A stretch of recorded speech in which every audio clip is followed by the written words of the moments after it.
G'day, it's Ralph here, and today we're going to do some steel wool photography.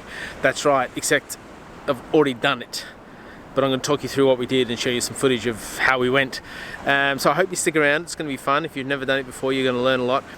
Always be safe, but here's how we go.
Talk you through kind of how I set up and so forth. If you haven't already, subscribe below. I'd love you to join me in this journey of exploring the creativity of photography and what it offers.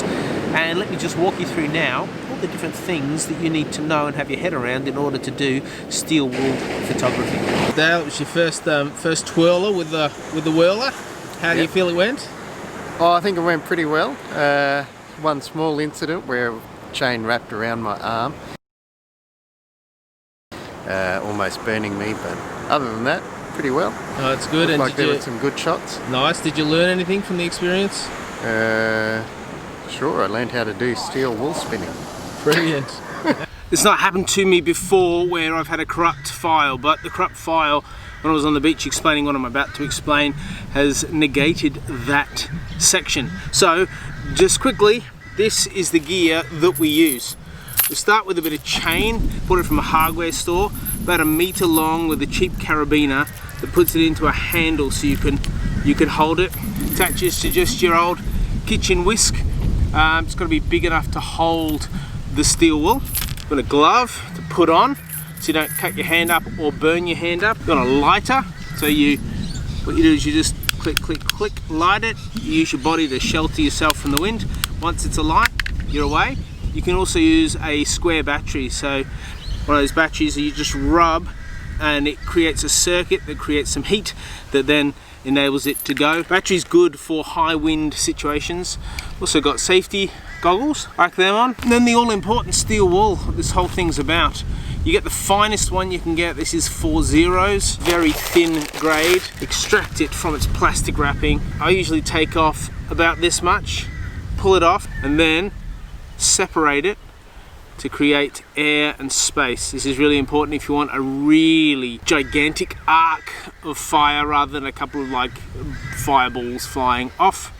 Once that's good, then you basically pull apart, gently put it in, and as you do, you're pushing it in and then you're airing it out a little bit. And once it's like this, and it's all neat and in there, you're ready to go. And this is the bit you light down here. Easy, right? Wear a hat, but it's often good to have a headlamp on so you can see what you're doing because you're usually in the dark. But always remember to turn your headlamp off before you light up. And if I light with this or light with the battery, I either chuck it on the ground or I hold it in my other hand or stick it in my pocket. Got any tips for the beginner steel wooler? Safety first. Absolutely safety first. Make sure you get goggles, gloves, a good jumper, a hoodie, just to make sure that you're safe. What you want to do is once you get this thing whirling, you want to keep your arm as stationary as possible. So this goes around while your arm, and that creates this beautiful loop. If you start moving your arm around, you can create some interesting patterns like some lemons or whatever. If you move around in a circle, you can create an orb. If you fling it around your head, it's more of a halo effect. Reflecting off water is a really cool effect. What you do need to do though is do it at night. The reason it doesn't work at day is because you have to use a long extended exposure. What about when you light up and the adrenaline's pumping, the shutters are ready to drop? What zone are you in then? For me, if you're actually doing the spinning, you just spin it as hard and fast as you can, so you can get a really epic spray.